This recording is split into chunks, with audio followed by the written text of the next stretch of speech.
ঘরে ঢুকে লণ্ঠনটা তুলে ধরে ভালো করে ঘরটা বাবলিকে দেখালো অভি। মুখে বলল, কি পছন্দ? বাবলি উত্তর দিল না। অভি কিছুক্ষণ বাবলির অপ্রতিভ মুখের দিকে চেয়ে হঠাৎ বলল, কি ভয় করবে বুঝি? বাবলি অভির বাহুতে মাথা ছুঁয়ে ঘন হয়ে এলো অভির কাছে, হাসল একটু। বুদ্ধিমান অভি সঙ্গে সঙ্গে বুঝতে পারল বাবলি কি বলতে চায়। ও বলল, কোনো ভয় নেই, দারোয়ান পাহারা দেবে। শুধুই পাহারা তো? শুধুই পাহারা, কিন্তু ভাবছি আমার লোভকে কে পাহারা দেবে? অসভ্য।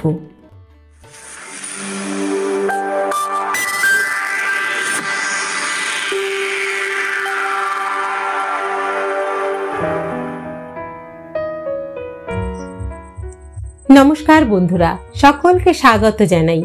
আমি রাকা, আর আপনারা শুনছেন ইউটিউব চ্যানেল কথা ও কাহিনী বাই রাকা। বন্ধুরা, আজ আমি আবারও চলে এসেছি আমার গল্পের সম্ভার নিয়ে। আজ আমি আপনাদের শোনাতে চলেছি শ্রদ্ধেয় সাহিত্যিক বুদ্ধদেব গুহর লেখা জনপ্রিয় উপন্যাস বাবলি। আজ শোনাব উপন্যাসটির পঞ্চম তথা অন্তিম পর্ব। গল্প পাঠ যদি ভালো লাগে তাহলে একটা ছোট্ট লাইক করে দেবেন। আর হ্যাঁ, আপনি যদি আমাদের চ্যানেলে প্রথমবারের জন্য এসে থাকেন তাহলে অবশ্যই চ্যানেলটি সাবস্ক্রাইব করে নেবেন কিন্তু। আসুন এবার তাহলে গল্পে ফিরি। শুরু হচ্ছে বাবলি পঞ্চম পর্ব। উপন্যাসটি প্রাপ্ত মনস্কদের জন্য।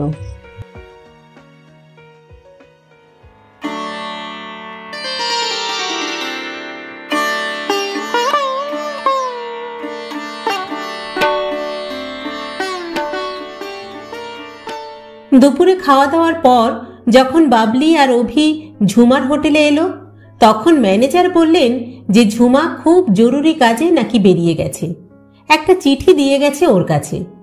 ম্যানেজার অভির হাতে চিঠিটা দিলেন, কিন্তু বাবলি চিঠিটা ছো মেরে অভির হাত থেকে কেড়ে নিয়ে খুলল।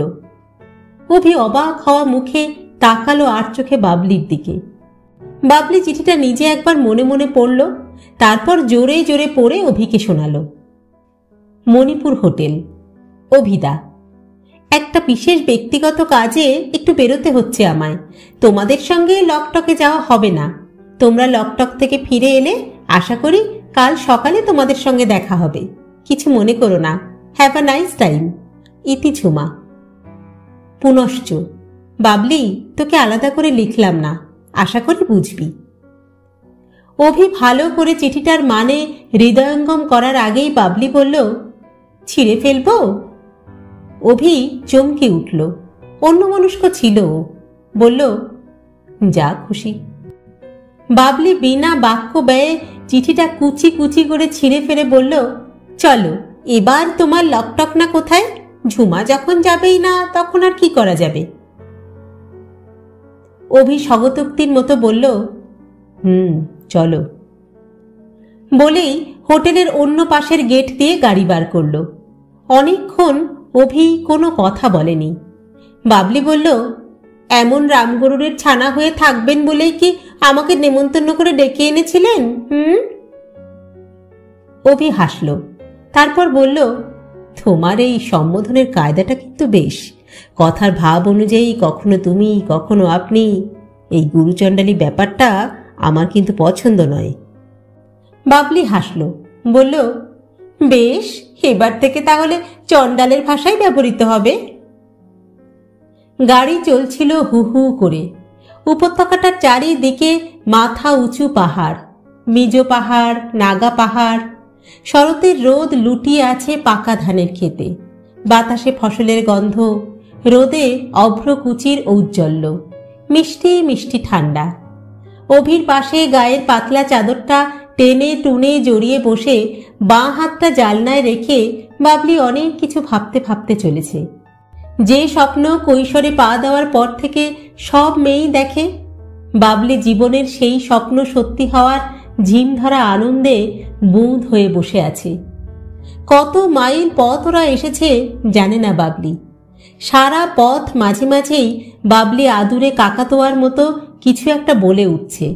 অভি হু হা করে জবাব দিচ্ছে। স্টিয়ারিংয়ে বসা অবস্থায় রাস্তার দিকে নজর রাখছে বারবার। হঠাৎ বাবলি বলল, আমি একটু গাড়ি চালাবো, কি সুন্দর রাস্তা। অভি নিরুত্তাপ গলায় বলল, বেশ তো। বলেই পথের বাঁদিকে গাড়ি দাঁড় করিয়ে দরজা খুলে বাবলির জায়গায় এলো বাঁদিকে। বাবলি গিয়ে স্টিয়ারিংয়ে বসল। আসলে অভির মনের মধ্যে তখন অনেক কিছু ভাঙচুর হচ্ছিল। অভি ভাবছিল, প্রত্যেক মানুষের মনই বুঝি ল্যাবরেটরির ক্রুসিবলের মতো। তাতে নানা মনোজ রাসায়নিক প্রক্রিয়া ঘটে, কত কিছু মিশ্র অনুভূতি, তার মধ্যে কত কিছু সত্য প্রমাণিত হয়, কত মিথ্যা অপ্রমাণিত হয়। অভি ভাবছিল, মানুষের মনের মতো দুর্জয় জিনিস পৃথিবীতে বুঝি আর কিছুই নেই। আজ সকালে এয়ারপোর্টে যাওয়ার আগে পর্যন্ত ও জানত, বিশ্বাস করত যে ভালোবাসার প্রকৃতি বুঝি একই রকম। তার চেহারা সরল রেখারই মতো। নিজের মনের এক গোপন কেন্দ্র থেকে অন্য মনের কেন্দ্রে সে রেখা সোজাই বুঝি পৌঁছয়। এ পথে যে কত চড়াই উতরাই বাধা বিপত্তি তাও জানত না। ঝুমাকে তার ভালো লাগত, এই ভালো লাগায় কোনো মাত্র খুঁত ছিল না। কিন্তু সে ভালো লাগা একটা ওয়াটার টাইট ভালো লাগাই ছিল। তার মধ্যে ভালোবাসার কোনো রকম আর্দ্রতাই চুইয়ে আসেনি। কিন্তু আজ সকাল থেকে বাবলির এই আশ্চর্য ব্যবহার, বিশেষ করে ঝুমার প্রতি এবং কিছুটা অভির প্রতিও, ঝুমা সম্বন্ধে অভিকে নতুন করে ভাবতে বাধ্য করেছে, বাবলির সম্বন্ধেও। ঝুমাকেও একজন সুন্দরী, দারুণ স্মার্ট, চমৎকার কনভারসেশনের সঙ্গিনী হিসাবেই চেয়েছে, একজন ঘনিষ্ঠ বন্ধুর বোন হিসাবে। ঝুমার দিক থেকেও দাদার বন্ধুসুলভ যে ব্যবহার ও পেয়েছে, তাতে একবারের জন্য ওর মনে সন্দেহ হয়নি যে ঝুমার মনে তার জন্য বন্ধুত্ব ছাড়া অন্য কোনো অনুভূতি আছে অথবা থাকতে পারে। কিন্তু ঝুমার বাবলির হাতে এই রকম করে দুঃখ পাওয়া দেখে অভির বারবার ছোটবেলার একটা কথা মনে পড়ে গেছে। ও যখন স্কুলে পড়ত তখন একটা সুন্দর ছটফটে সাদা পায়রাকে ধরেছিল ছাদের আলসে থেকে।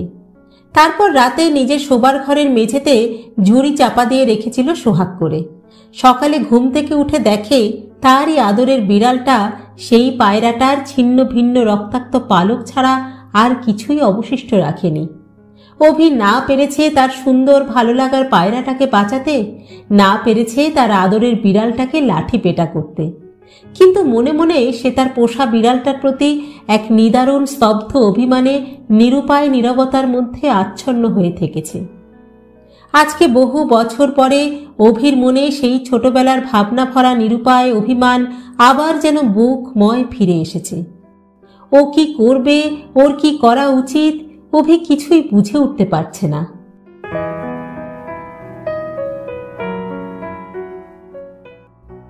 সামনে লকটাক লেকের জল দেখা যাচ্ছে। বেলা পড়ে এসেছে, শেষ সূর্যের আলো ঝিকমিক করছে জলে।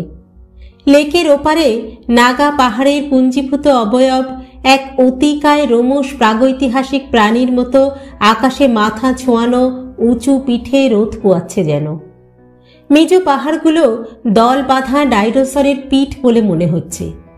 অভি ওদিকে চেয়ে অন্যমনস্ক হয়ে গেল আবার। ও ভাবছিল, প্রাগৈতিহাসিক যুগের মানুষ হলে জীবনটা অনেক ঝামেলা বিবর্জিত হতো। সারা দিন পশুচর্ম গায়ে জড়িয়ে পাথরের মুগুর হাতে ঘুরে ঘুরে সন্ধেবেলায় গুহায় ফিরে একটু কাঁচা মাংস ঝলসে খেয়ে নারী শরীর নামক এক জৈবিক আচারের রসাস্বাদন করে কি সরল সোজা সুখে জীবনটা কাটাতে পারত।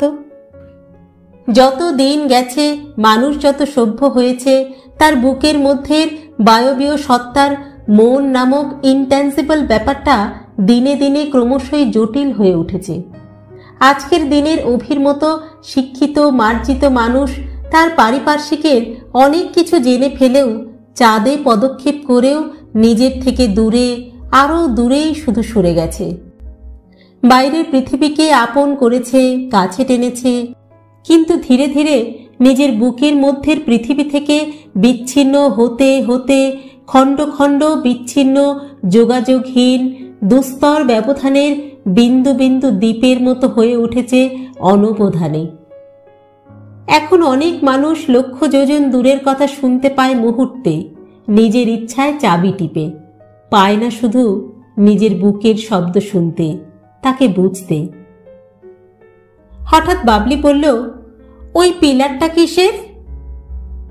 স্বপ্নের থিতের মতো অভি বলল, এটাই তো নেতাজি মেমোরিয়াল। IN এর ফৌজের সঙ্গে এখানে ব্রিটিশ সেনাদের যুদ্ধ হয়েছিল। সামনে যে ছোট্ট বাড়িটা দেখছো, ওটার মধ্যে নথিপত্র রাখা আছে, চলো দেখবে। বাবলি গাড়িটা থামিয়ে গাড়ি থেকে নামলো। বাঁ দিকে একটা টিনের চালাঘর, ডান দিকে পাকা ইমারত। চালাঘরটায় মরচে পড়া টিনের ছাদ, মেশিন গানের ও স্টেন গানের গুলিতে ঝাঁঝরা হয়ে রয়েছে। অভি বলল, দেখছো গুলির দাগ এখনো স্পষ্ট। ওরা INA মেমোরিয়াল দেখে যখন বেরোলো তখন সন্ধে হব হব। কিছু দূর গাড়ি চালিয়েই ওরা লকটাক লেকের উপরের ছবির মতো সুন্দর বাংলোয় এসে পৌঁছল। উফ, কি দারুণ! বাবলি স্বাগতোক্তি করল। বলল, গতবার মেসোমশাই এখানে যে কেন নিয়ে আসেননি জানি না। অভি বলল, কি জানি। বাবলি বলল, অনেকক্ষণ থেকে আপনার মুড অফ দেখছি, আমার সঙ্গে কথা বলতে ইচ্ছে না করলে বলবেন না। অভি হাসল, বলল, বাহ, তা কেন, কি যে বলো। বাবলিরও নিজেকে অভিশাপ দিতে ইচ্ছা করছিল। ও যে এই ইম্ফলে এসে কি মুশকিলেই পড়ল তা বলার নয়। অভি বলল, বাংলোটা সত্যি সুন্দর, তোমাকে এখানে নিয়ে আসবো অনেকদিন থেকেই ভেবে রেখেছিলাম। আজ সত্যিই আশা হলো। তোমার যে ভালো লেগেছে তাতেই আমি খুশি। বাবলি বলল, জলের মধ্যে ওই যে আলোগুলো জ্বলছে, ওগুলো কিসের আলো? অভি বাংলোর বারান্দায় ফিরে দাঁড়িয়ে লেকের দিকে তাকালো। তখন পাহাড় পেরিয়ে শেষ বেলার ম্লান লালিমা আধো অন্ধকারে বিস্তৃত শিশিরাঙা গালচির মতো লকটাক হ্রদের উপর ছড়িয়ে পড়েছে। ও একটু চুপ করে থেকে বলল, এগুলো দারুণ ব্যাপার। হ্রদের মধ্যে কচুরিপানার মতো একরকম পানা হয়। সেই পানাগুলো ছোট ছোট ভাসমান দ্বীপের মতো ভেসে বেড়ায় হ্রদের বুকে। এই পানার দ্বীপে পাতার ঘর বাঁধে জেলেরা, মাছ ধরে আফ্রিকান ক্যানোর মতো ছোট ছোট নৌকোয়। মাছ জমা করে দ্বীপের উপর, আর তারপর তার উপরেই রাধে বাড়ে ভেসে ভেসে। ওইখানেই খায় দায়, ক্লান্ত হলে ঘুমোয়। তারপর থেমে বলল, একটু চুপ করে থাকো, একটা অদ্ভুত শব্দ শুনতে পাবে। বাবলি চুপ করে রইল। সত্যিই শুনতে পেল। অদ্ভুত একটা গম্ভীর আওয়াজ ভেসে আসছে হ্রদের মধ্য থেকে, বাংলোর চতুর্দিক থেকে। শব্দটা অনেকটা ডুং ডং ডিং ডিং মতো, কিন্তু ধাতব শব্দ নয়, অনেকটা ভোঁতা। এবং একটা শব্দ নয়, অনেকগুলো শব্দ সব দিক থেকে আসছে।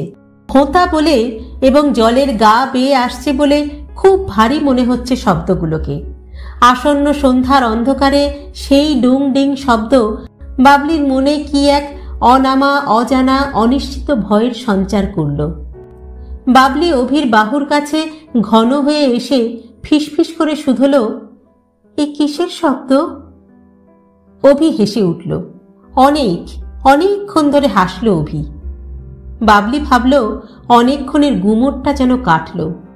এই বাংলোর দেওয়ালে দেওয়ালে অভির হাসিটা যেন অনেক লোকের হাসি হয়ে গম গম করে উঠল ঘরময়। অভি বলল, জেলেরা তাদের মাছ ধরা নৌকোর উপরে বৈঠা দিয়ে আওয়াজ করছে, যাতে মাছেরা দৌড়াদৌড়ি করে। মাছেরা ভয় পেয়ে দৌড়াদৌড়ি করলে তারা সহজেই জেলেদের পেতে রাখা জালে গিয়ে পড়বে, বুঝেছ? বাবলি তখনও আচ্ছন্ন হয়েছিল। অস্ফুটে বলল, কি অদ্ভুত শব্দ। অভি হ্রদের বুকের হাওয়ায় কাঁপা ভৌতিক আলোগুলোর দিকে চেয়ে বলল, আমি পৃথিবীতে অনেক দেশ ঘুরেছি, কিন্তু এমন অদ্ভুত শব্দ কখনো শুনিনি। বাবলি বলল, আমি তোমার মতো অত দেশ ঘুরিনি, কিন্তু এমন শব্দ আমিও কখনো শুনিনি। শব্দটা ভীষণ ভয়ের, শীত দ্বারা ঠান্ডা হয়ে যাচ্ছে। অভি বলল, আমার পাশে দাঁড়িয়েও? সেটা আমার পক্ষে যথেষ্ট ইনসাল্টিং। বাবলি আদুরে গলায় বলল,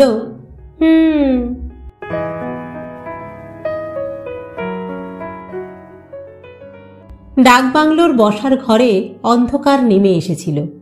বাবলি বলল, আলোটা জ্বেলে দাও না, আমার বড় ভয় করছে। অভি আলো জ্বালতে গেল।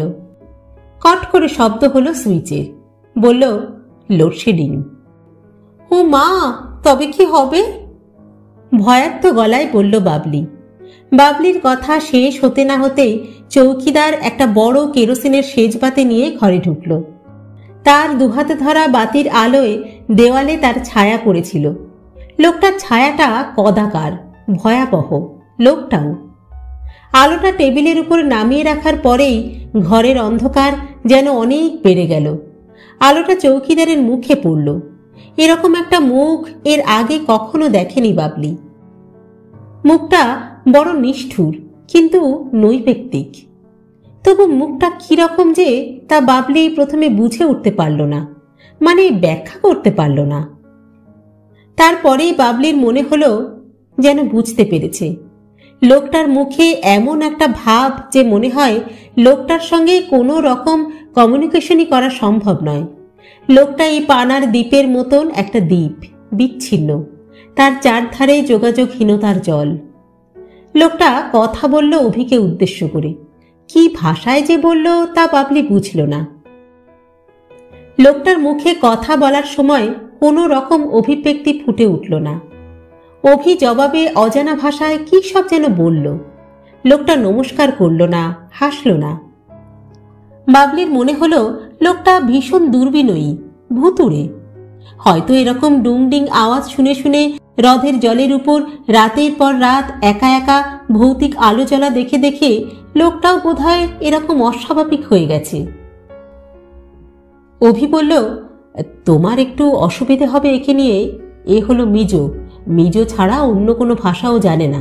তোমার যা কিছু দরকার তা আমায় বলো। হতাশ গলায় বাবলি বলল, বেশ। অভি বলল, চান করবে তো? বাবলি বলল, করতে পারি যদি গরম জল থাকে। জল গরম করে দেবে, লোক তো আছে।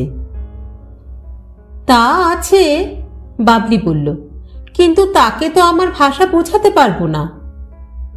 আমাকে তো পারবে। অভি সপ্রতিভভাবে উত্তর দিল। বাবলি উত্তর দিল না, অভির দিকে চেয়ে রইল। অভি ঘরের বাইরে গেল, বোধহয় লোকটাকে ডাকতে। বাবলির একা ঘরে ওই ভুতুরে পরিবেশে বসে গা ছমছম করতে লাগল। বাইরে হ্রদের উপর সেই আওয়াজগুলো ধীরে ধীরে যেন জোর হতে লাগল। নৌকোগুলোর অন্ধকারতর ছায়া অন্ধকার জলের উপর প্রাগৈতিহাসিক কোনো জলচর জীবের মতো ভেসে বেড়াচ্ছিল। ভাসমান ভুতুরে দ্বীপগুলোর মধ্যে মধ্যে কতকগুলো জ্বলে ওঠা নিভে যাওয়া আলোর দিকে তাকিয়ে বাবলির মনে হলো ও যেন শার্লক হোমসের কোনো নবতর অ্যাডভেঞ্চারের পটভূমিকাতে এসে পৌঁছেছে। অভি আসতে দেরি করছে। বাবলি ওর মনটাকে ওই জলজ ভয়াবহ আবহাওয়া থেকে তুলে এনে সাহসের তোয়ালে দিয়ে মুছে নিল। তারপর খুশি খুশি চোখ তুলে নিজের মনের দিকে চেয়ে আদুরে নীরবতায় শুধল, তোমার চান করা নিয়ে অভির এত মাথা ব্যথা কেন? অভি কি আজ তোমাকে শারীরিকভাবে চায়? এই কথাটা ভাবতেই বাবলির কানের লতিতে, গালে, বুকের মধ্যে রক্ত যেন দাপাদাপি করে উঠল। বাবলির সমস্ত বাবলি ছলাৎ করে চলকে উঠল মনের গভীর গোপন অন্তঃপুরে। শরীরের শরিক এর আগে কেউ হয়নি বাবলির। ও উচ্চ মধ্যবিত্ত ঘরের মেয়ে। বিয়ের আগে শারীরিক সম্পর্ক সম্বন্ধে ওর স্বাভাবিক সংস্কারজাত কিছু মানা ছিল। আসলে এ বিষয়ে এর আগে ও বিশেষভাবে ভাবেনি। বিয়ের আগে এ কথা ভাবার অবকাশ যে ঘটবে সে কথাও ভাবেনি। তবে বাবলি আধুনিক শিক্ষায় শিক্ষিতা। বিয়ের আগে শরীরের ভাগীদার কেউ হলেই যে তার চারিত্রিক পতন হলো এই কথা ও কখনো মানেনি। কারণ চরিত্রের ব্যাখ্যা তার কাছে যা, তার সঙ্গে বাঙালি মধ্যবিত্ত সমাজের চরিত্রের ব্যাখ্যা মেলে না। কারো সঙ্গে স্বেচ্ছায়, স্বাধিকারে ও আনন্দে শরীরের আনন্দ ভাগ করে নিলেই যে নৈতিক অধঃপতন ঘটে তা বাবলি আরও অনেক আধুনিক শিক্ষায় শিক্ষিতা মেয়ের মতোই মেনে নিতে রাজিই নয়। তবে এও ও ভাবে না বা বলে না যে বিবাহপূর্ব শারীরিক সংসর্গের মধ্যে কোনো বাহাদুরি বা আধুনিকতা আছে। জীবনে যা সহজ, স্বাভাবিক আন্তরিকতা ও রুচিশীলতার মধ্য দিয়ে পাওয়া যায় বা দেওয়া যায়, তার কিছু মাত্র পেতে বা দিতে কখনো বাবলির দ্বিধা বা দৈন্য ছিল না। অভিকে তার ভালো লেগেছে। শুধু যে ভালো লেগেছে তাই নয়, অভিকে সে স্বামী হিসাবে গ্রহণ করতে চলেছে অতি শিগগিরই। তাই আজ এই আশ্চর্য ভৌতিক পরিবেশে অভি তার পুরুষ সুলভ অবুঝপনায় যদি বাবলির কাছে কিছু অগ্রিম চায়, তাহলে তা না দেওয়াটা অসমীচীন হবে বলে মনে হলো বাবলির। জীবনের সমস্ত ক্ষেত্রেই হুন্ডি কেটে দেনা পাওনা নথিভুক্ত করতে হবে যে এমন কথা নেই। হৃদয়ের ক্ষেত্রে তো কখনোই নয়। এ বাবদে অনেক দাদন দিতে হয় অনেককে, অনেকবার। অনেক অগ্রিম দেয় ঋণ ধুলায় ফেলাও যায়, আবার অনেক জমাও পড়ে প্রাপ্তির ঘরে। সে জমার কোনো ব্যাখ্যা নেই। তার ছোট্ট জীবনে বর্তমানটাকেই বড় দায়ী বলে মনে করে এসেছে বাবলি। বর্তমানকে আঙুরের মতো নেংড়ে বাঁচতে চেয়েছে ও, ভবিষ্যৎ বা অতীতের জন্য কণা মাত্র হিসেব না করেই। সত্যি কথা বলতে কি, অনেক মাস আগে নাগা পাহাড়ের উপরে কোহিমা ডিমাপুরের পথে সেই কাঠুরের ঘরের হঠাৎ রাতে অভি বাবলির কাছে সংশয়হীনতার সঙ্গে প্রমাণ করেছে যে সে শুধু শিক্ষিত পুরুষই নয়, সে অভিজাতও। তার মধ্যে আপস্টার্ট হ্যাংলামি নেই একটুও। অন্য মেয়েরা পুরুষদের মধ্যে কোন গুণকে সবচেয়ে বড় গুণ বলে মনে করে তা জানে না বাবলি, জানতে চায়ও না। কিন্তু ওর কাছে পুরুষের চরিত্রে ঔদার্য ও সহানুভূতি যদি না থাকে, তাহলে কোনো মতেই তাকে ভালো লাগানো যায় না। সে রাত্রে অভিকে ও আহ্বান জানিয়েছিল একজন শীতার্থ, সভ্য, বিব্রত, লজ্জিত সুন্দর পুরুষকে। কিন্তু অভি বোধহয় রক্ষক হয়ে ভক্ষকের ভূমিকা আদপেই পছন্দ করেনি। সে রাতে অভির চরিত্রের একটা বিশেষ দরজা বাবলির কাছে খুলে গেছিল। সে দরজা ও বহু পুরুষের মধ্যেই দেখবে বলে আশা করে না, আশা করেনি। ওর ভাবনার জাল ছিঁড়ে অভি ঘরে ঢুকল, বলল, জল গরম হচ্ছে, চলো তোমার ঘর দেখবে চলো। বাবলি উঠল, কিন্তু তোমার ঘর কথাটাতে বেশ আশ্চর্য হলো। এখানেও কি অভি আলাদা ঘরে শুতে চায় নাকি? এক ঘরে শোয়ার মধ্যে দোষ কি? পাশাপাশি খাটে শুয়ে গল্পও তো করা যেতে পারে। তাছাড়া এই ভুতুরে পরিবেশে, এই নির্জনতার মধ্যে ও একা ঘরে শুতেই পারবে না, ভয়েই মরে যাবে। কিন্তু এ কথা অভিকে বলবে কি করে? ও যে অভির সঙ্গে এক ঘরে শুতে চায় সম্পূর্ণই নিরাপত্তার কারণে হলেও, এই কথা মেয়ে হয়ে ওর পক্ষে কি বলা সম্ভব? ও মনে মনে আশা করেছিল যে এইবারে অন্তত অভি তাকে লজ্জা থেকে বাঁচাবে। আলাদা ঘরে শুয়ে নিজেকে কি ও চরিত্রবান বলে প্রমাণিত করতে চায়? এখনো কি মিডল ক্লাস মরালিটি কাটিয়ে উঠতে পারল না অভি? একে এক ধরনের হীনমন্যতা বা বাহাদুরি প্রবণতা ছাড়া আর কিছুই বলা যায় না। ভালো সাজার ও ভালো ছেলে বলে নাম কেনার এ কি অর্থহীন মূর্খ প্রয়াস! অভির আত্মবিশ্বাস কি এতই কম? যা তারই একান্ত, যাতে তার সহজ অধিকার, তা সে হাত বাড়িয়ে নেবে না কেন?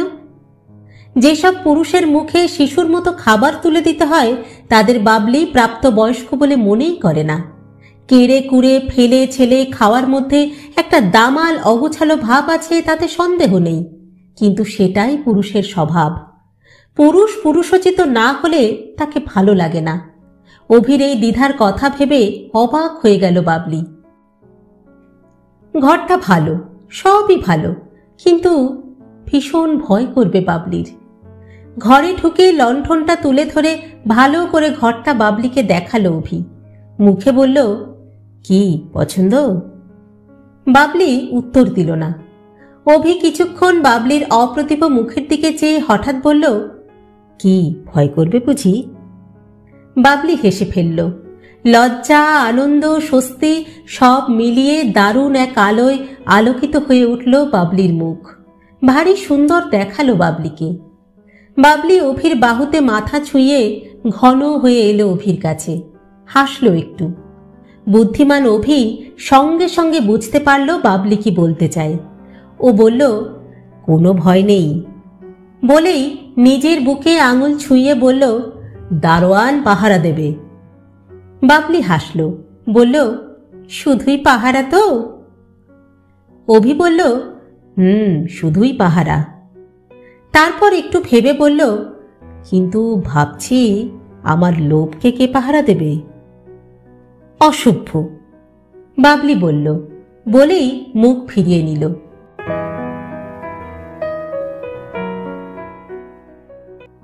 বাবলি চান করে নিয়েছে গরম জলে। চান করে উঠে একটা লেমন ইয়েলো ভয়েলের শাড়ি পরেছে, সঙ্গে ওই রঙের ছোট হাতার প্লেট মুড়ে সেলাই করা লো কাটের ব্লাউজ। অভি চান করতে গেছে, বাবলি সোফায় বসে আছে। আলোটা হঠাৎ জ্বলে উঠল, খুশি হলো বাবলি। খাট দুটো আলাদা আলাদা নয়, একেবারে জোড়া লাগানো। সেদিকে অনেকক্ষণ তাকিয়ে রইল বাবলি। তারপরই ওর তলপেটে ভয়, আনন্দ, উত্তেজনা সব মিলিয়ে এক অভূতপূর্ব অনুভূতি হামাগুড়ি দিয়ে বেড়াতে লাগলো। ওর একবার মনে হলো এখানে না এলেই ভালো হতো, আর একবার মনে হলো ভাগ্যিস এসেছে। অভি পায়জামা পাঞ্জাবি পরে বাথরুম থেকে বেরোলো। বেরিয়েই বলল, ফাইন, এবার তো চাটা দেওয়ার কথা। লোকটা কি করছে বলো তো? আলোটাও এসে গেছে। বাবলি ঠোঁট উল্টে বলল, আমি কি করে বলবো? অভি বলল, ওই যে পায়ের শব্দ শোনা যাচ্ছে। লোকটা ট্রে শুদ্ধ চায়ের পট নামিয়ে দিয়ে গেল। নামিয়ে রেখেই একবার চকিতে তাকালো বাবলির দিকে। বাবলির কেমন গা ছমছম করে উঠল। সেই ছমছমানি ঝেড়ে ফেলে ও চা তৈরি করতে লাগলো। অভি বলল, চিনি ক চামচ জানো তো? বাবলি হাসল, বলল, জানি। অভি কপট কৌতূহলের সঙ্গে বলল, তুমি কি সবই জানো আমার সম্বন্ধে? আমার কি পছন্দ কি অপছন্দ সব? বাবলি চায়ের পেয়ালা অভির হাতে তুলে দিতে দিতে বলল, সব জানি না, কিছু কিছু জানি। চায়ের পেয়ালা হাতে নিয়ে অভি বলল, রাতে বেশ গরম হবে বলে মনে হচ্ছে। আমি কিন্তু মশারি টাঙিয়ে শুতে পারি না, হ্যাঁ? আর পাখাও ফুল স্পিডে না চালিয়ে শুতে পারি না। মেঘলা করেছে আকাশে, তাই এত গরম। বাবলি উত্তর দিল না। অভি একবারও জিজ্ঞাসা করল না যে মশারি টাঙিয়ে শুলে বা পাখা ফুল স্পিডে চালালে বাবলির কোনো অসুবিধা হবে কিনা, হয় কিনা। অভির বাবলি সম্বন্ধে এই স্বাভাবিক ও প্রাসঙ্গিক ঔৎসুক্যের অভাব বাবলিকে শুধু অবাকই করল না, একটু দুঃখিতও করল। চা খেতে খেতে ও ভাবছিল যে ও কোনো দিনও মশারি না টাঙিয়ে শুতে পারেনি, যতই গরম হোক না কেন। ঘরের কোনায় একটি মশাও যদি একবারের জন্য পিন করে ওঠে, তাহলেই নিছক টেনশনে ও মশা কামড়াতে পারে এই ভয়েই সারা রাত বাবলির ঘুম হয় না। পাখা অনে চালালে ওর তো নিঃশ্বাসই বন্ধ হয়ে যায়। তাছাড়া ছোটবেলায় মা মারা যাবার পর থেকে বাবলি চিরদিনই একা ঘরে শুতে অভ্যস্ত। অন্য কোনো দ্বিতীয় ব্যক্তির সুবিধা অসুবিধার সঙ্গে মানিয়ে চলা তার কখনো প্রয়োজন হয়নি। জীবনে এই প্রথম। এই সন্ধেবেলা হঠাৎ ওর মনে হলো যে লক্ষ লক্ষ কোটি কোটি বিবাহিত মানুষকে স্ত্রী কিংবা স্বামীর কত রকম সুবিধা অসুবিধাই না মানিয়ে নিয়ে চলতে হয়। চায়ের কাপ নামিয়ে রেখেই বাবলির হঠাৎই মনে হলো যে বিয়ে ব্যাপারটা বেশ কঠিন।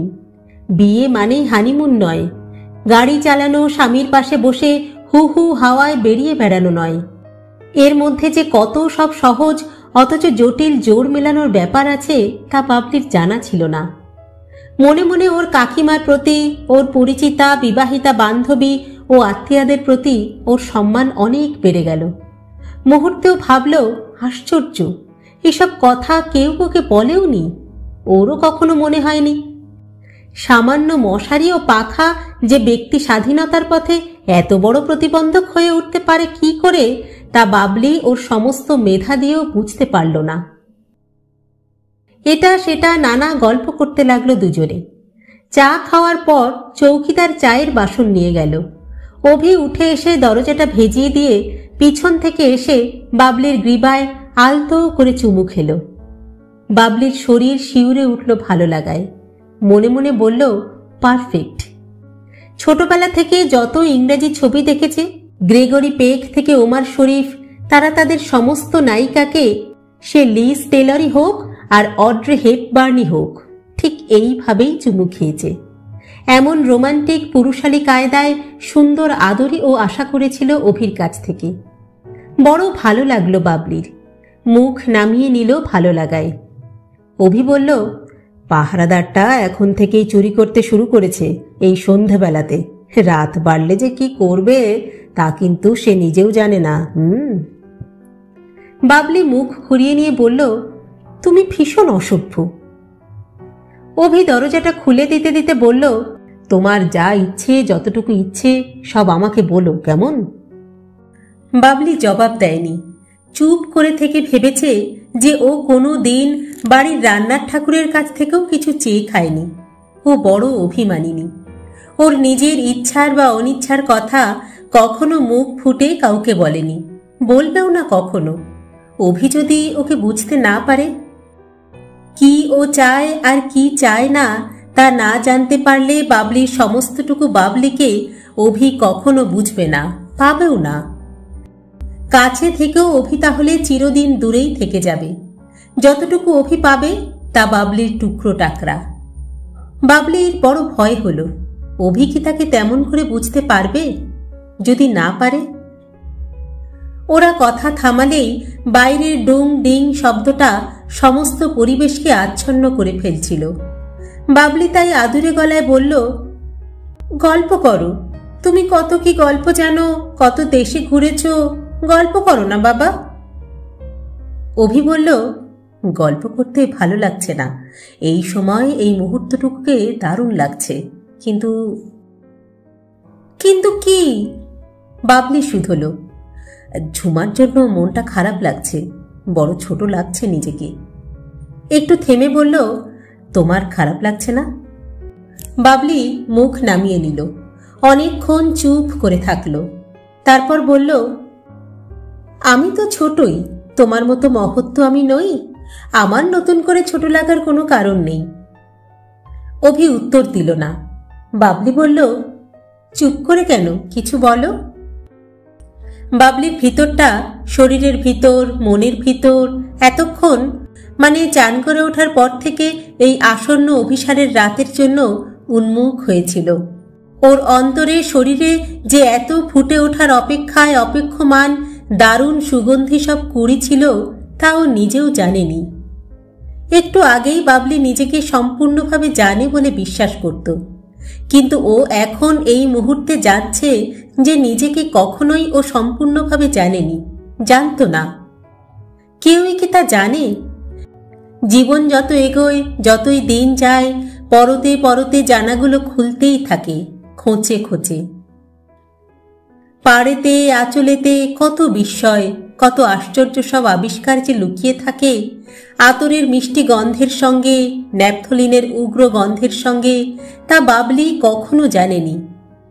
হীরের মতো মনের এক এক কোণে অন্য মনের এক এক কোণ থেকে আলো পড়লেই কত যে আলো ঝলমলিয়ে ওঠে, তা যতক্ষণ না ওঠে ততক্ষণ জানাও যায় না।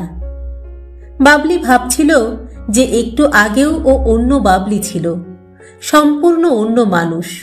ভালোবাসা, ভালো লাগার উত্তেজনায় আকুল কোনো পাপড়ি মেলা ফুলের মতো। অথচ অভির এই একটা কথায় ওর ভিতরের শরীর, মনের গোপন পাপড়িগুলি কার অদৃশ্য অঙ্গুলি হেলনেই যেন গুটিয়ে গেল। এমনভাবে গুটিয়ে গেল যে ওর মনে হলো তাদের বোধহয় কোনো দিন চেষ্টা করেও আর খোলা যাবে না। শরীর মনের কুলুপের চাবি হারিয়ে গেছে। বাবলি শাড়ির আঁচলটা ভালো করে বুকের সামনে টেনে নিয়ে বসল, গ্রীবা ঢেকে। অভিকে যে আদর করার অনুমতি দিয়েছিল তার জন্য মনে মনে নিজেকে ধিক্কার দিল। ইম্ফলে আসার জন্য, ভুল লোককে ভুল করে ভালোবাসার জন্য নিজেকে তিরস্কার করল মনে মনে। হঠাৎ কথা ঘুরিয়ে অভি বলল, তুমি কবিতা ভালোবাসো? মানে? বাবলি নৈবেত্তিক গলায় শুধল, অন্যদিকে মুখ ঘুরিয়ে। কবিতা ভালোবাসো কিনা জিজ্ঞেস করছি। অভি সহজ গলায় আবার বলল, হঠাৎ কবিতার কথা? আশ্চর্যপতনের কবিতার কথা বলছো? অভি হেসে ফেলল, বলল, না না। তারপর বলল, রবার্ট ফ্রস্ট আমার প্রিয় কবি। এই মুহূর্তে ফ্রস্টের একটা কবিতা খুব মনে পড়ছে। বাবলি বলল, ফ্রস্ট আমি বিশেষ পড়িনি, তবে জওহরলাল নেহেরুর দৌলতে ওর একটা কবিতা প্রায় সকলেই জানেন। কবিতাটির নাম মনে নেই, কিন্তু ওই যে সব লাইন আছে না, প্রমিসেস টু কিপ ইত্যাদি। অভি বলল, কবিতাটির নাম stopping by wood on a snowy evening, কিন্তু এখন আমার অন্য একটি কবিতার কথা মনে পড়ছে ভীষণ। কি কবিতা? বাবলি শুধল। The road not taken. Abhi বলল, কি কবিতাটি শুনি? অভি আবৃত্তি করল।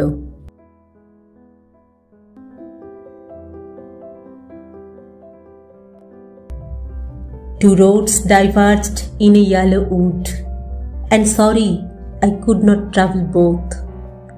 And be one traveller long I stood, and looked down one as far as I could, to where it bent in the undergrowth, then took the other, as just as fair, and having perhaps the better claim, because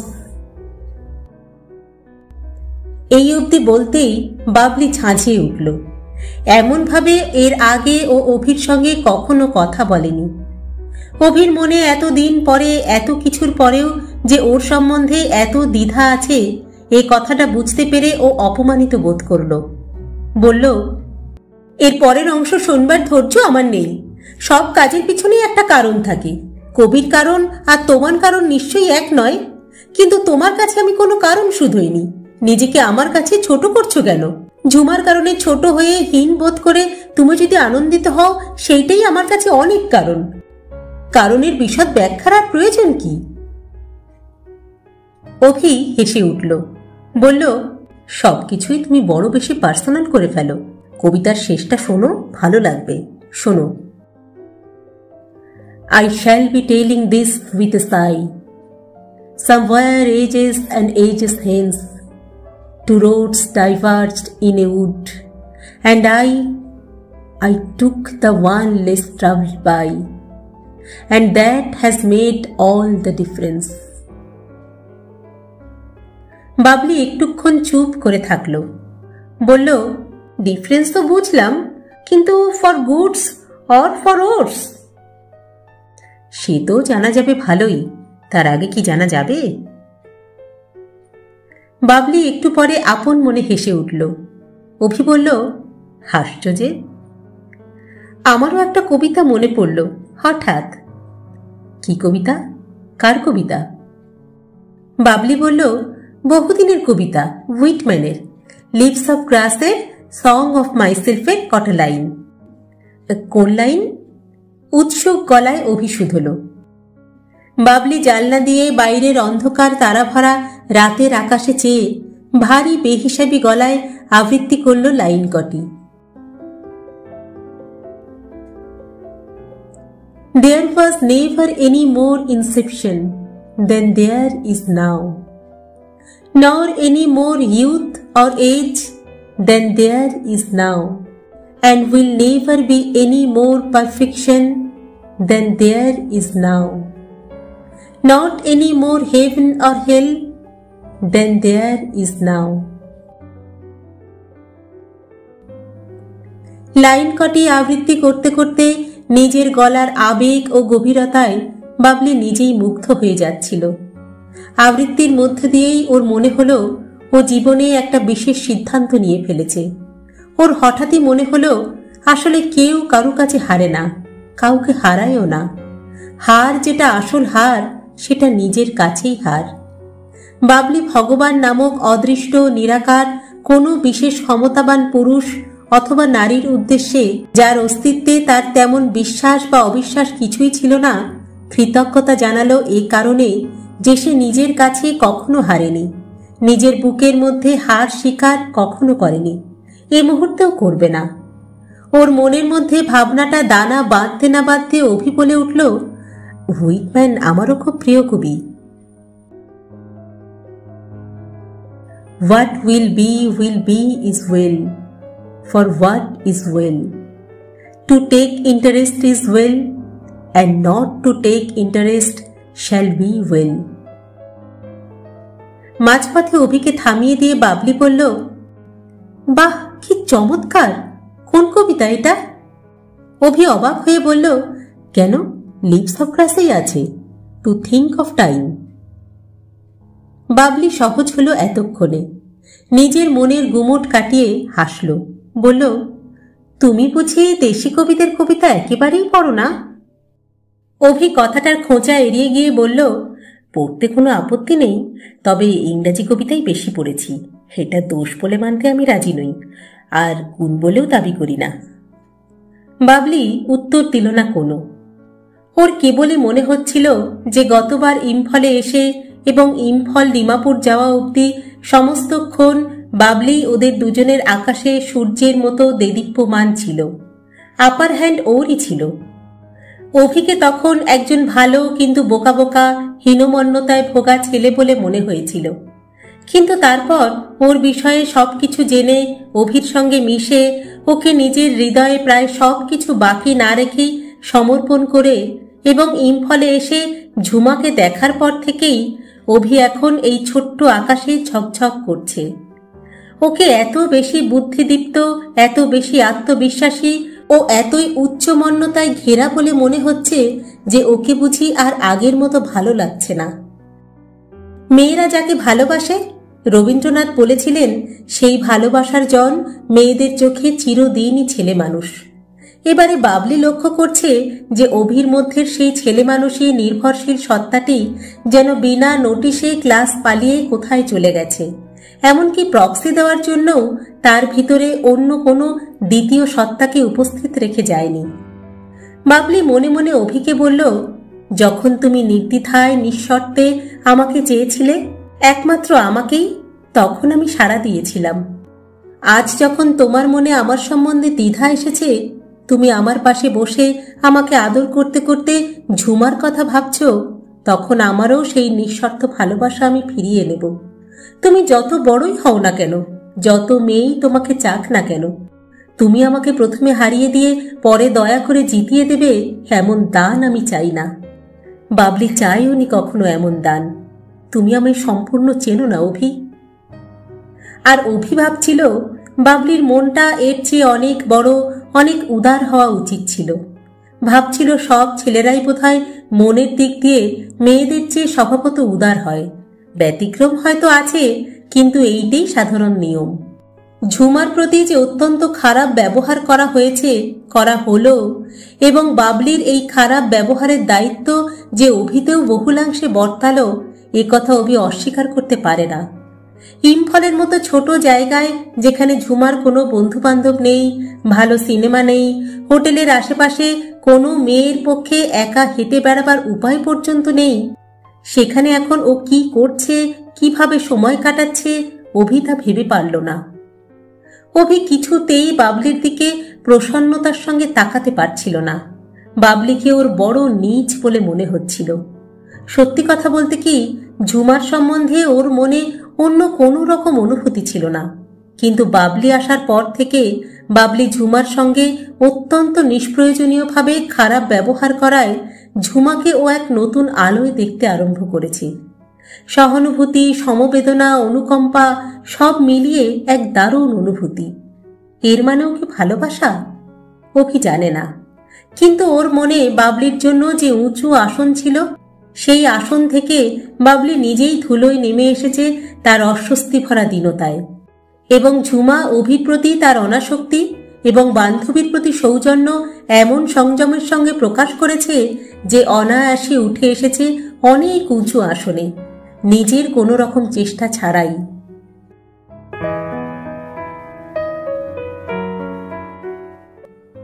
মুরগির ঝোলটা চৌকিদার ভালোই রেঁধেছিল। মুগের ডাল, কড়কড়ে করে আলু ভাজা, মুরগির ঝোল আর ভাত। সময় ওদের দুজনের বুকে বড় ভারী হয়েছিল। অভি নানা গল্প করছিল, মানে করার চেষ্টা করছিল। বাবলিকে হাসাচ্ছিল, ঝুমার কথা মন থেকে মুছে ফেলার চেষ্টা করছিল, কিন্তু যতই চেষ্টা করছিল ততই অন্যমনস্ক হয়ে যাচ্ছিল। খাওয়া দাওয়ার পর অভি বলল, চলো একটু পাইচারি করি বাইরে। বাবলি সংক্ষিপ্ত উত্তর দিল, যা ঘুটঘুটে অন্ধকার, চাঁদনি রাত হলে না হয় কথা ছিল। তবে কি করা হবে এখন? অভি শুধল। বাবলি আবারও কাটা কাটা কথায় বলল, আমি ঘুমোবো, আমার খুব ঘুম পেয়েছে। এত তাড়াতাড়ি? অবাক গলায় বলল অভি। তাছাড়া কি করার আছে এখানে, তুমি বলো। তা ঠিক, লজ্জিত গলায় বলল অভি। গলার স্বরে প্রকাশ পেল যে বাবলিকে এই লকটাক লেকে এনে কষ্ট দেওয়ার জন্য ও দুঃখিত। বাবলি বলল, এখানে মশলা টশলা তো পাওয়া যাবে না? না হলে একটা পান হলেও চলতো, ফর আ চেঞ্জ। অভি বলল, পানের দোকান আছে নিচে, তবে এতক্ষণে বন্ধ হয়ে গেছে। তাছাড়া এখানের পান তুমি খেতেও পারবে না, মজা সুপুরি দিয়ে ওরা পান খায়, উৎকট গন্ধ, মশলাও নেই। তারপর বলল, একটা সিগারেট খাও, তার চেয়ে মুখটা ভালো লাগবে। বাবলি হাত বাড়িয়ে বলল, দাও। অভি এগিয়ে এসে সিগারেটটা ধরিয়ে দিল বাবলিকে। বসার ঘর থেকে ওরা শোবার ঘরে এলো। এসেই বাবলি বলল, খাট দুটো বিশ্রীভাবে জোড়া লাগানো, আলাদা করা যায় না? অভি বাবলির চোখের দিকে চেয়েও চোখ নামিয়ে নিল। তারপর বলল, দেখি। চৌকিদারকে ডেকে সঙ্গে নিয়ে টানাটানি করেও খাট আলাদা করা গেল না। পায়াতে স্ক্রু মেরে জোড়া লাগানো ছিল খাট দুটো। অসহায়ের মতো অভি তাকালো বাবলির দিকে একবার, তারপরেই অভির চোয়াল দুটো শক্ত হয়ে গেল। কি ভাবলো অভি সেই জানে। অভি বলল, এক কাজ করো, তুমি খাটে শো, আমি সোফাতে শুয়ে রাতটা কাটিয়ে দেব, আমার অভ্যাস আছে। আসলে তুমিই তো ভয় পাচ্ছ, না হলে তো দুজনে দুঘরে স্বচ্ছন্দে শোয়া যেত। সেটাই মুশকিল, বাবলি বলল। তারপর বলল, তুমি খাটে শো, আমি সোফায় শুচ্ছি। অভি শক্ত গলায় বলল, না, তা হয় না, তুমি অতিথি। ক্ষণিকের অতিথি বলেই মুখ ঘুরিয়ে নিল বাবলি। অভি চোখ তুলে দেখল বাবলির চোখের কোণ ভিজে গেছে, কিন্তু পরক্ষণেই দেখল যে শুধু আর্দ্রতাই নয়, তাতে আগুনও আছে। বাবলি সিগারেটটা শেষ করে অ্যাস্ট্রেতে গুজে দিয়ে বলল, আমি শুয়ে পড়লাম, বড্ড ঘুম পাচ্ছে। যা ইচ্ছা, অভি বলল, আমি তো আর জোর করে জাগিয়ে রাখতে পারি না তোমাকে। বাবলি দেওয়ালের দিকে মুখ করে অভির দিকে পিছন ফিরে শুয়ে পড়ল। সুটকেসে নাইটি এনেছিল, বুকের মধ্যে করে তার সঙ্গে অনেক শখ, কল্পনা, ভালো লাগা, স্বপ্ন এসবও এনেছিল।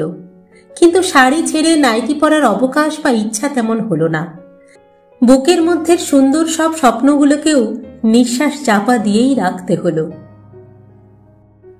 অভি সোফায় বসে আর একটা সিগারেট ধরালো।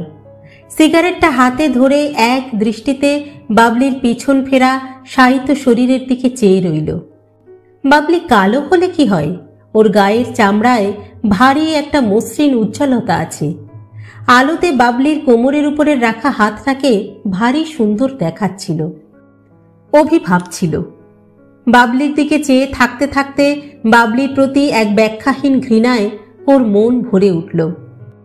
অভির মনে হলো ঝুমা শুধু বাবলির চেয়ে বহু গুণ বেশি সুন্দরই নয় শারীরিকভাবে, ঝুমার আত্মিক সৌন্দর্যও অনেক বেশি।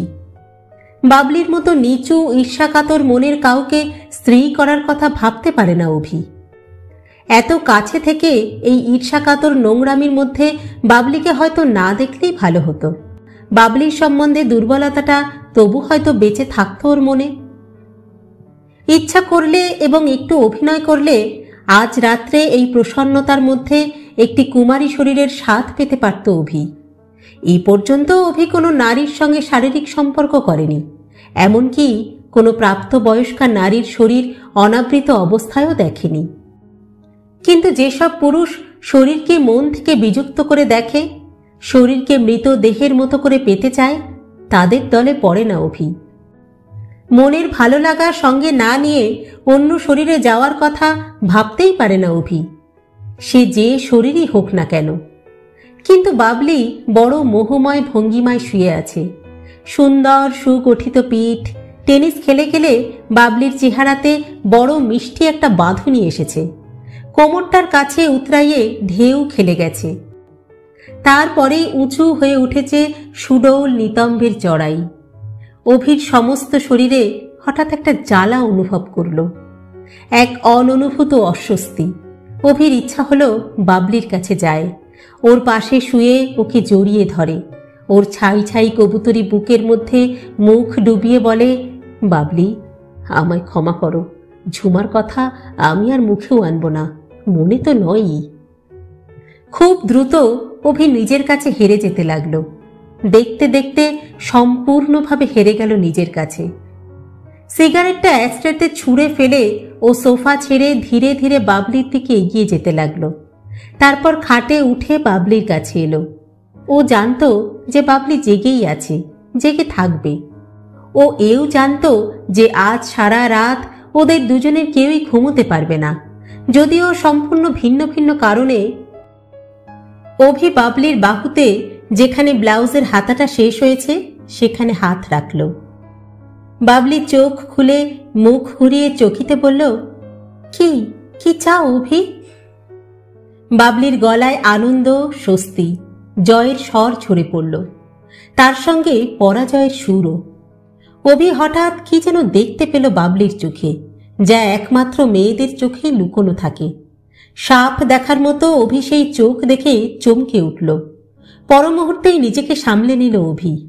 খাতের মধ্যে পড়ে যেতে যেতে বেঁচে গেল একটুর জন্য। অভি বলল, কিচ্ছু চাই না, তুমি কতখানি রাগ করেছ তাই দেখলাম। তারপরেই কথা ঘুরিয়ে বলল, জ্বরের মাত্রার মতো রাগের মাত্রা মাপার জন্য একটা মিটার টিটার থাকলে বেশ ভালো হতো, তাই না? বাবলি হাসল না, বলল, আমার কিন্তু সত্যিই ঘুম পেয়েছে, বিশ্বাস করো। পাছে ও নিজের কাছে আবারও হেরে যায়, সেই ভয়ে বাবলির কাছ থেকে সরে এলো অভি।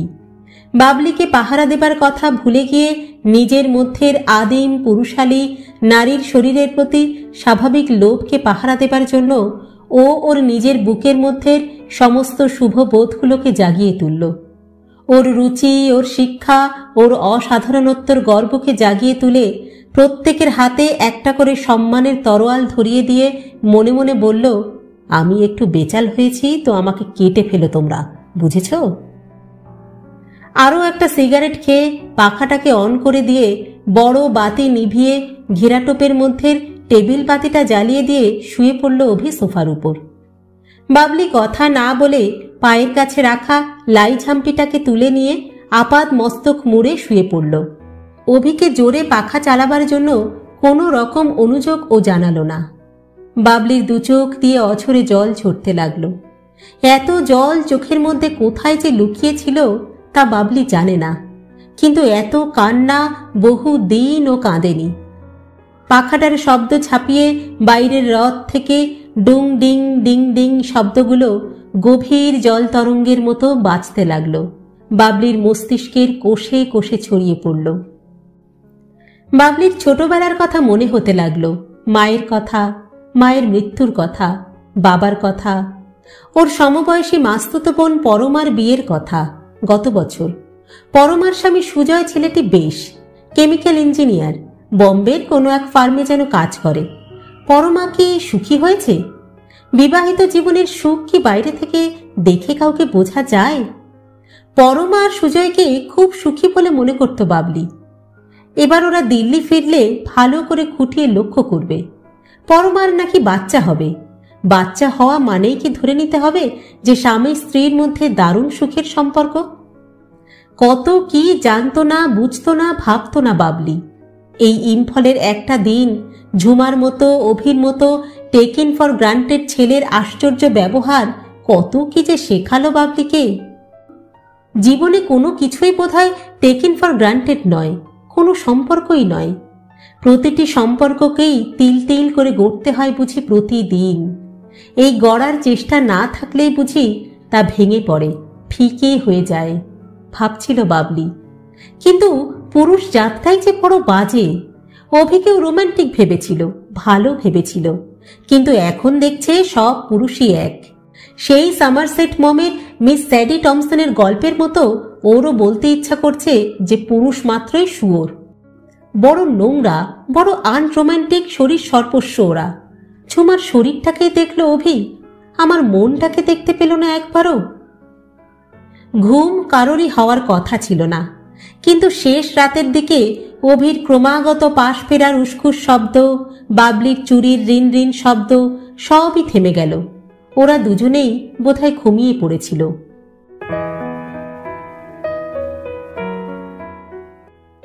নাগা পাহাড়ের ঘন জঙ্গলের ভিতর মিংথুদের সবে ঘুম ভেঙেছিল।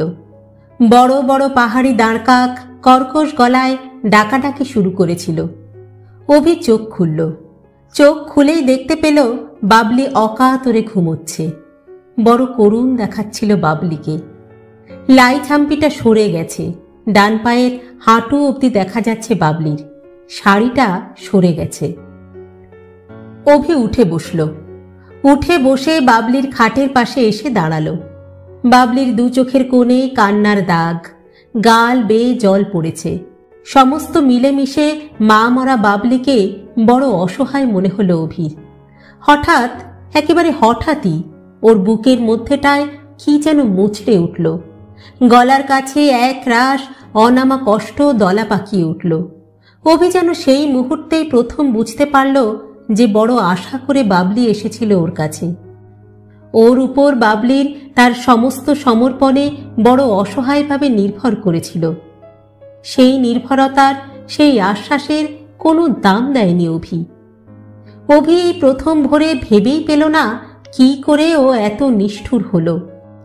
কোন দুর্বুদ্ধিতে ভর করে এমন নিষ্পাপ সহজ সরল মেয়েটার সঙ্গে এমন কঠিন ব্যবহার করল কাল রাত্রে। অভি ডাকল, বাবলি, হ্যাঁ বাবলি। বাবলি সাড়া দিল না।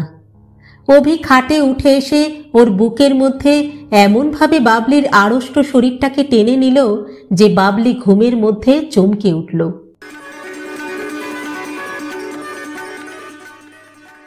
চমকে উঠে ওর চোখের সামনে অভিকে দেখে ওর সমস্ত শরীরে অভিকে অনুভব করে ফুঁপিয়ে কেঁদে উঠল। অভি বলল, কাঁদে না লক্ষ্মী সোনা, আমি খুব খারাপ, ভীষণ খারাপ আমি, আমাকে ক্ষমা করে দিও।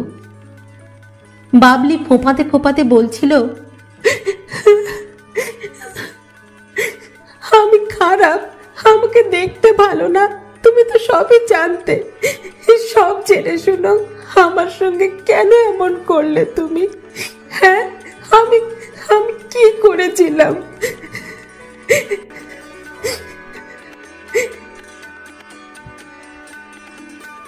অভি চুমুতে চুমুতে বাবলির সব কান্না শুষে নিল। বলল, আর কখনো করবো না, তুমি দেখো, আর কখনো ভুল বুঝবো না তোমাকে। প্রথম ভোরে এক নতুন সুগন্ধি রাতের জন্ম হলো। সেই রাত আবার কখন ভোর হবে ওরা জানে না।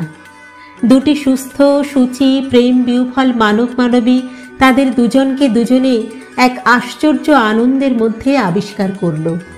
আমলকি বনে হরিণ হরিণীর মতো তারা খেলে বেড়াতে লাগলো, হারিয়ে যেতে লাগলো, হারিয়ে দিতে লাগলো, ধরা দিল নিজেকে আর খুঁজে পেল অন্যকে।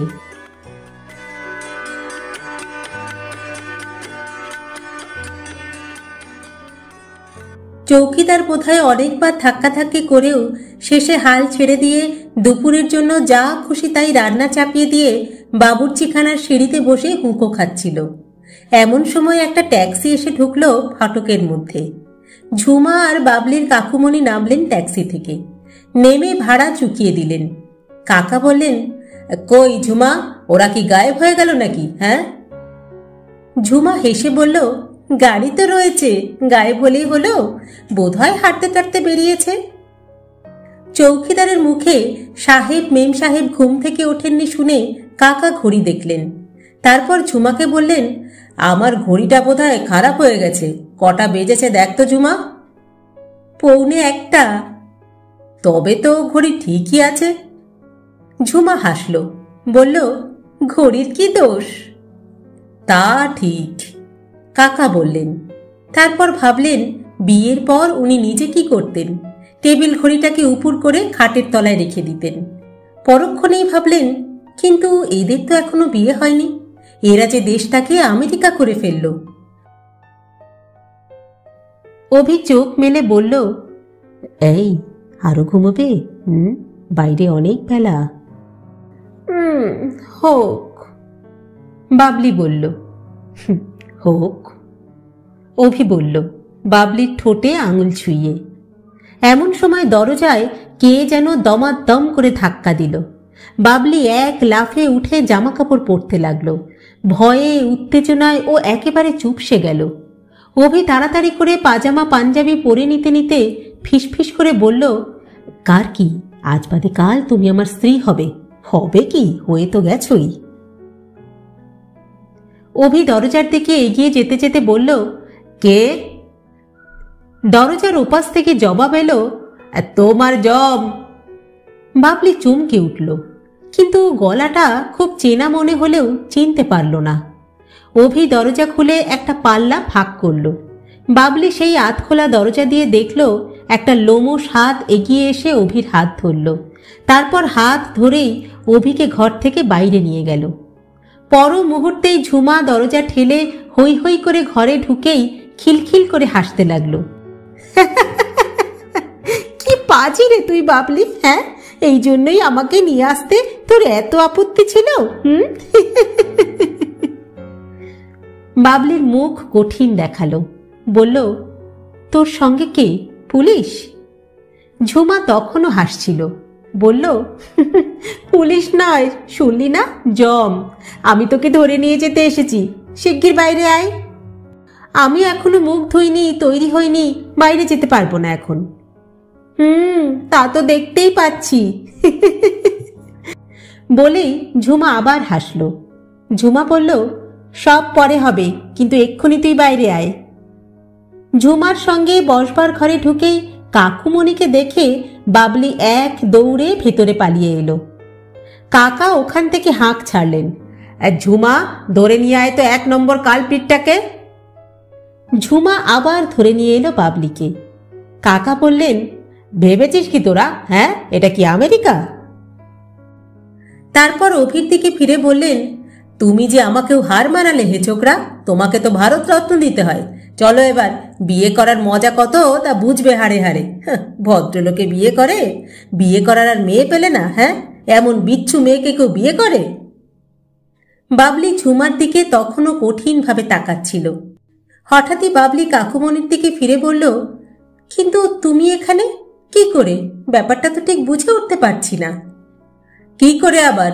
তোমাদের ম্যাচ মেকার এই যে ঝুমা দেবী, তিনিই তো সব অনর্থের মূল। আচ্ছা, এমন কথা কেউ টেলিফোনে বলে, হ্যাঁ?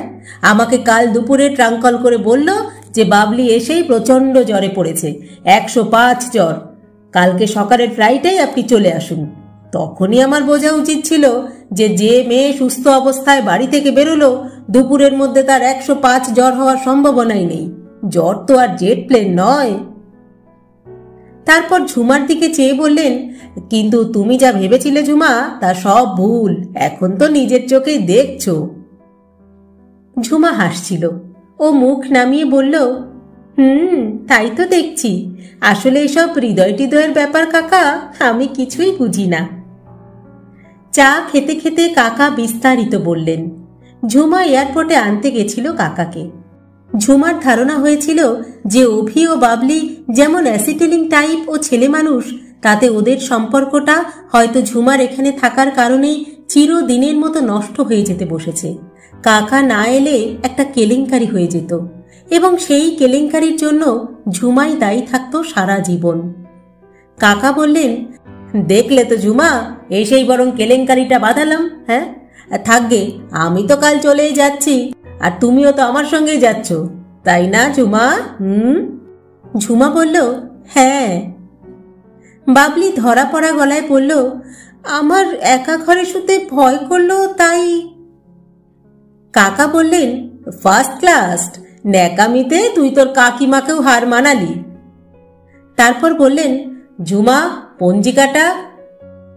ঝুমা হ্যান্ডব্যাগ থেকে একটা পঞ্জিকা বার করলো। তারপর ভালো করে দেখে বলল, মাঘ মাসের প্রথমেই যেদিন। হ্যাঁ হ্যাঁ, কত তারিখ? কাকা বললেন, 5। বেশ, ওই দিনই হবে। তবে আজ থেকে কতদিন হলো? প্রায় মাস 2। ঝুমা বলল। কাকা অভির দিকে ফিরে বললেন, আশা করি এই 2 মাসের মধ্যে আবার কোনো বিঘ্ন টিঘ্ন ঘটিয়ে বসবে না। লন্ডন স্কুল অফ ইকোনমিক্সে সবকিছু শেখায় না, বুঝেছ? তারপরেই বাবলির দিকে ফিরে বললেন, আমার নেকু পুষুমনু আদুরে মেয়ে কি বলে? হ্যাঁ? বাবলির কান লাল হয়ে উঠল। কাকা বললেন, ভয় নেই, এক আমি আর ঝুমাই জানলাম এসব কুকীর্তির কথা। ঘটক আর যে কন্যা সম্প্রদান করবে, যে কন্যার বাবা অথবা পাত্রের দাদা, তাদের কানে এসব যাবে না, এটুকু ভরসা আমার উপর করতে পারো। কাকা চা টা খেয়ে বললেন, জায়গাটা একটু সার্ভে করে আসি। তারপর সিগারেট ধরিয়ে বেরিয়ে পড়লেন। অভি চান করতে গেছিল। ঝুমা আর বাবলি বাংলোর বসার ঘরে বসেছিল। ঝুমা হাসতে হাসতে বলল, খিরে বাবলি, এখনো রাগ করে থাকবি আমার উপর? বাবলি মুখ তুলল। ঝুমার হাতটা নিজের হাতে নিল। আনন্দে কৃতজ্ঞতায় ওর চোখে জল এসে গেল।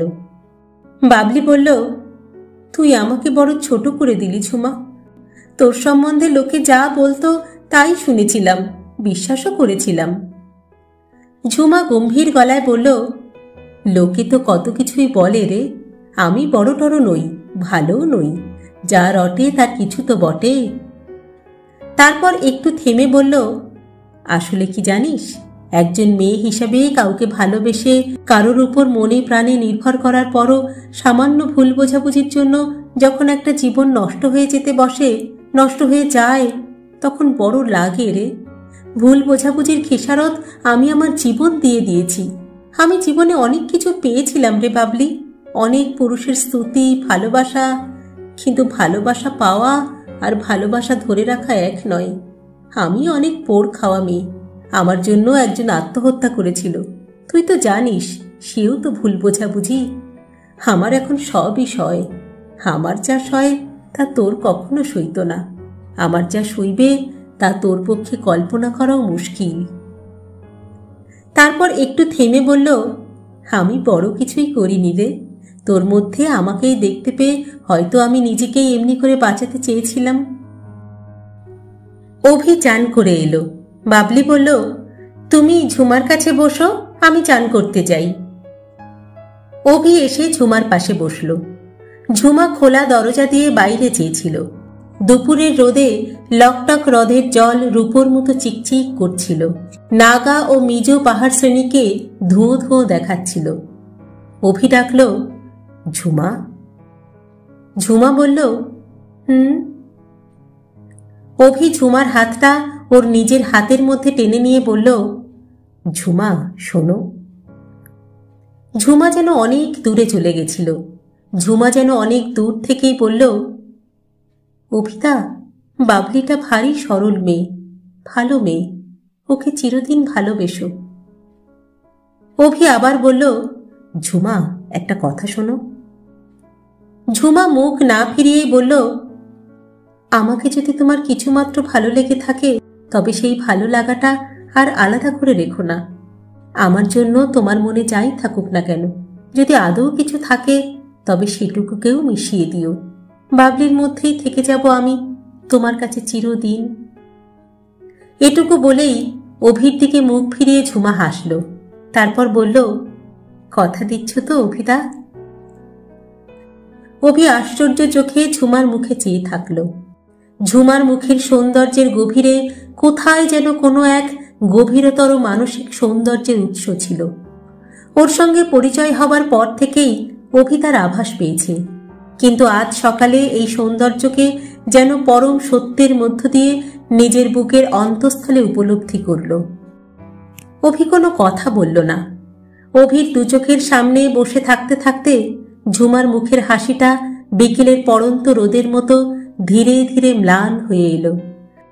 কিন্তু সে হাসি সম্পূর্ণ মুছে যাবার আগেই ঝুমা চেয়ার ছেড়ে উঠে দাঁড়ালো, মুখে কিছুই না বলে। তারপর অভিকেও আর কিছু বলার বা শোনার সুযোগ না দিয়ে কাঁকর ছড়ানো পথে কিরকির শব্দ তুলে গেট পেরিয়ে অভির চোখের সামনে দিয়ে ফেড আউট করে গেল। বাবলি মুখে সাবান দিচ্ছিল।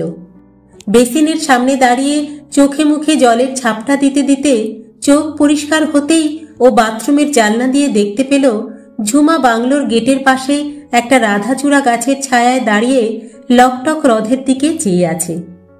হঠাৎ বাবলির মনে পড়ল যে আজ মেয়েদের জীবনের সবচেয়ে বড় পরীক্ষাতেও ঝুমা বাবলিকে জিতিয়ে দিয়ে কত অবহেলায় বাবলিকে আবার ও হারিয়েই দিল। বাবলি বুঝতে পারল যে এ হার স্বীকার না করে ওর উপায় নেই। বুঝতে পারল যে জীবনে প্রত্যেক মানুষকেই এক বা একাধিক পরীক্ষায় হারতেই হয়।